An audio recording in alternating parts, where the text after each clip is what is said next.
কাজী সাহেবের ছবি আমি কখনো করিনি। মৌসুমী করেছে।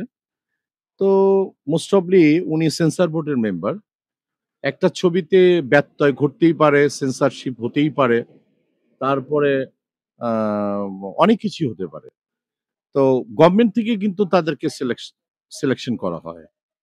তো সেই ক্ষেত্রে কাজী সাহেব আ পরিচালক সমিতির সভাপতি হিসাবে উনি ওখানে আছেন। কিন্তু আমার কাছে মনে হয়েছে এটা একদম এক ধরনের ইনটেনশন যে একটা ছবির সেন্সর করে উনি বেরিয়ে আসবে, কেন এত প্রশ্নের সম্মুখীন হবে? এটা তো এক ধরনের জোর মনে হয় আমার কাছে। আর এইটার সংখ্যাটা তো আমার কাছে খুবই চ্যাংড়া-ব্যাংড়া কয়েকজন দেখলাম আমি। যেগুলির মানে কাপড়ের কোনো মাপ নাই, প্যান্টের কোনো মাপ নাই। মেবি হতে পারে এরকম। আমি কাউকে ছোট করে কথা বলছি না। কাউকে অসম্মান করেও কথা বলছি না। কিন্তু এই ধরনের আ বা কাজ প্রকাশ্যে ভিডিও করে ভাইরাল হওয়ার জন্য পেজগুলি আ এগুলি করা আজকে কাজী সাহেবের সাথে করেছে। কয়দিন পরে আমার সাথে করার চেষ্টা করবে।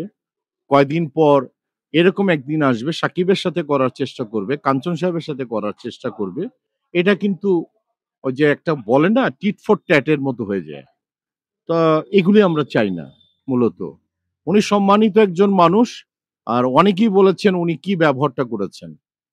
উনি যাদেরকে দেখে আ হয়তোবা যাই বলুক না কেন, আ ঐসব ছেলেদের থেকে ওদের বাবার বয়সের চেয়েও কিন্তু উনি বড়। ন্যাচারালি উনি ২-১ টা শব্দ বলতেই পারেন। আর আমার দৃষ্টিতে কাজী সাহেব এখন ভীষণ অসুস্থ।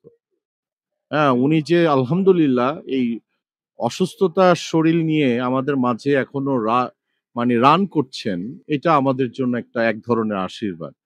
উনি কিন্তু চলে যেতে পারেন। আমেরিকাতে থেকে উনার ছেলে স্টাবলিশ ওখানে এবং ও মানে ফ্যাবুলাস পারসন উনার ছেলে। তো উনি এখানে থাকার কথাই না। তারপরে থাকেন হচ্ছে চলচ্চিত্রের জন্য, এই দেশের মানুষের জন্য সবকিছুই। তার ব্যক্তি কি করছেন না করছেন সেটা আমার দেখার টাইম নেই। তো উনার সাথে এই বিহেভটা করা হয়েছে, এটা আমি একদমই ভালোভাবে দেখছি না। এটা আমি তীব্র প্রতিবাদ জানাই এবং আ যারা যদি কেউ যদি এটাকে intentionally করাবার চেষ্টা করে থাকে, আমিও তাদেরকে সাবধান করে দেই। ওদের ভবিষ্যতে তারাও এই ধরনের কোনো কিছুতে পড়বে। কারণ আল্লাহ ছেড়ে দেন, মানে ছাড় দেন, ছেড়ে দেন না।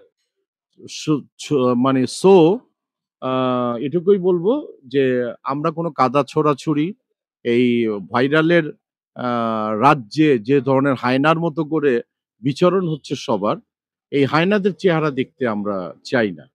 আমরা শান্তি চাই, পিস চাই। ডেফিনিটলি চলচ্চিত্র আমরা তো কোণঠাসা হয়ে পড়েই আছি। আর নিজেকে আড়াল করে রাখার চেষ্টা করি এই কারণেই যে এই অসভ্যতার কারণেই আমার মনে হয় কিছু মানুষের দূরে থাকাটাই জরুরি আমার কাছে মনে হয়েছে। এই ধরনের একদমই ঠিক না। এটা আমাদের সবারই সাবধান হওয়া উচিত।